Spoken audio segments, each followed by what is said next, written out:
سبحان۔ اچھا، ہمارے پاس دوسرا سوال یہ ہے علامہ صاحب کہ حالت رکوع میں جو ہے نماز میں حالت رکوع میں امام صاحب سے ملنا مقتدی کا، اس کی تھوڑی سی وضاحت فرمائیے۔ بسم اللہ الرحمن الرحیم۔ ماشاءاللہ ہمارے بھائی عمر انہوں نے دوسرا کویشچن بھی بہت اہم کیا، بہت ہی لازمی ہے، کیونکہ دین اور اسلام میں کچھ چیزیں ایسی ہیں جن کا سیکھنا ہر مسلمان مرد اور عورت کے اوپر فرض ہوتا ہے، لازمی ہوتا ہے۔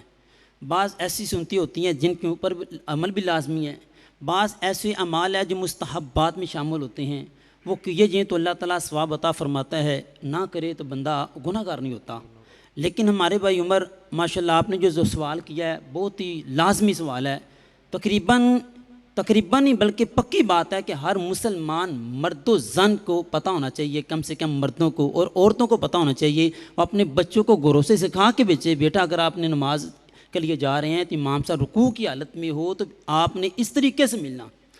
یہ ہے کہ جس وقت امام صاحب نے نماز شروع کی ہے انہوں نے سبحانک اللہم و بحمدک ثنا پڑھی، تعوذ تسمیہ پڑھ کے انہوں نے سورہ فاتحہ شریف اور اس کے ساتھ سورت ملا کے رکوع میں چلے گئے۔ اب جو آنے والا شخص ہے مقتدی ہے، اب وہ امام صاحب کے ساتھ کیسے ملے گا؟ اس کا جواب یہ ہے کہ جس وقت امام صاحب رکوع میں ہیں تو جیسے ہی کوئی مقتدی باہر سے آتا ہے جماعت کے ساتھ ملنے کے لیے امام صاحب کے ساتھ، تو جب نماز کا آغاز کرے گا نا اللہ اکبر کہے گا، اللہ اکبر کہنے کے بعد وہ قیام کرے گا۔ اگر ایسا بندہ جس نے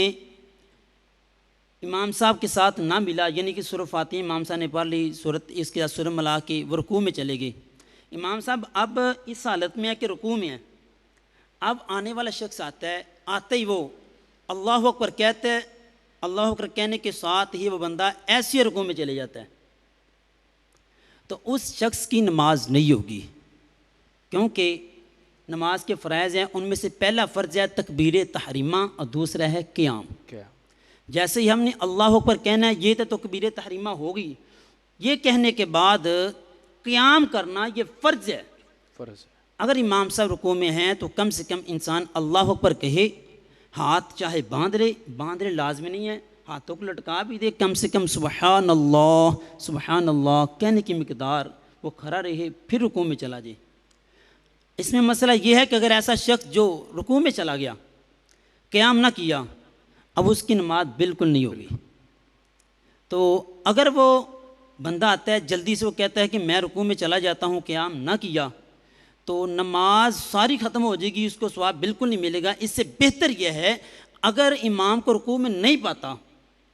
تو جب امام صاحب رکوع سے کھڑے ہوتے ہیں ان کے ساتھ مل جائے، سجدے میں مل جائے، دوسری رکعت میں مل جائے، تاکہ ہماری نمازیں ضائع نہ ہو۔ اللہ تعالیٰ ہمیں صحیح معنوں میں صحیح عمل کرنے کی توفیق عطا فرمائے۔ ماشاءاللہ ماشاءاللہ، سبحان اللہ۔